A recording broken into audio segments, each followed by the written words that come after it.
Hi అండి. Last వీడియోలో మెడపట్టి ఏ విధంగా అటాచ్ చేసుకోవాలో అన్నది చెప్పాను కదా. ఇప్పుడు ఈ వీడియోలో చూడండి.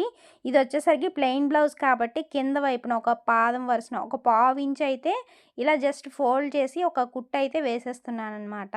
సేమ్ ఇంకోటి కూడా ఇలానే వేసుకోవాలి. ఇక్కడ మీరు ఒకటి గమనించండి, మనం ఫ్రంట్ పార్ట్లో టక్ పెట్టాం కదా, ఎదురెదురుగా పెట్టుకున్నప్పుడు రెండు కూడా ఎదురెదురుగా టక్స్ రెండు ఎదురెదురుగా వచ్చేటట్లుగా చూసుకోండి. ఇలా చెక్ చేసుకుంటేనే మనకి రెండు కూడా ఫ్రంట్ పార్ట్‌కొస్తాయి. లేదు అంటే రెండు ఒకే వైపుకి వచ్చేస్తాయి. ఇక్కడ మనం స్కేల్ విడ్త్ అంత తీసుకున్నాం గదా, అక్కడ ఒక టక్ అయితే పెట్టుకున్నాను నేను.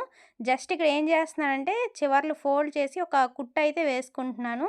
ఎందుకంటే మళ్ళీ మనం బ్లౌజ్ కుట్టేటప్పుడు ఎంత ఫోల్డ్ చేసుకోవాలి ఏంటి అని కన్‌ఫ్యూజ్ లేకుండా ఇలా ముందుగుంటానే ఫోల్డ్ చేసుకున్నామనుకోండి మనకి కూడా క్లియర్‌గా ఉంటుంది.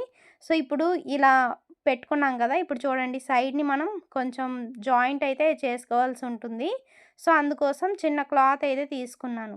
తీసుకొని ఇలా జాయింట్ అయితే చేసేస్తున్నాను. పైనుండి ఒక టాప్ స్టిచ్ కూడా వేసుకోవాలి. ఇక్కడ ఎక్స్ట్రా ఉన్న క్లాత్‌ని లైట్‌గా అలా కటింగ్ అయితే చేసేస్తున్నాను. సేమ్ ఇంకా 3 పార్ట్‌లకి కూడా అదే విధంగా చేసుకోవాలి. ఇటు సైడు ఒక పార్ట్ ఉంది కదా, ఇంకొక హ్యాండ్‌కి 2 పార్ట్స్ మొత్తం అన్నీ కూడా ఇదే విధంగా జాయింట్ చేసుకోవాలి. ఇలా అన్నీ జాయింట్ చేసుకున్న తర్వాత ఇప్పుడు హ్యాండ్‌ని హాఫ్‌గా ఫోల్డ్ చేసి పై వైపున 2 కూడా సైడ్ జాయిన్ చేస్తాం కదా, అక్కడ 2 కూడా ఈక్వల్‌గా వచ్చేటట్లుగా చూసుకోవాలనమాట. ఈక్వల్‌గా వచ్చేటట్లుగా కటింగ్ చేసుకోవాలి. అప్పుడే మనం బ్లౌజ్ సైడ్ జాయిన్ చేసేటప్పుడు ప్లస్ సింబల్ అయితే వస్తుంది.